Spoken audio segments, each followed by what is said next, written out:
একটা সময় আমিও স্বপ্ন দেখেছিলাম যে বিদেশ যাব, বিদেশ গিয়ে অনেক টাকা কামাবো, বাড়িতে একটা বাড়ি করবো, গাড়ি করব, পরিবারের সবাইকে সুখে রাখবো। একটা সময় ছোটখাটো একটা কোম্পানিতে জব করেও যে বিদেশে কাজের জন্য কাজ শিখলাম, শিখার পর নিজস্ব আদমের কাছে টাকা জমা দিলাম, বাড়ি জায়গা বিক্রি করে। শেষ পর্যন্ত সে আদম আমার টাকা সব পুরো মেরে দেয়।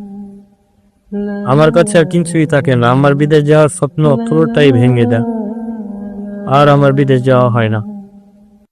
তো একটা কথা কি ভাই, যারা মানুষের স্বপ্ন ভেঙে চুরমার করে ফেলে, ওই যে উপরে একজন আছে, সে ঠিকই দেখতে পারছে যে একদিন তার বিচার ঠিকই সে করবে, পৃথিবীতে রেখেই তার বিচারটা করবে, কিন্তু ওর কাছে বিচার দিয়ে রাখলাম।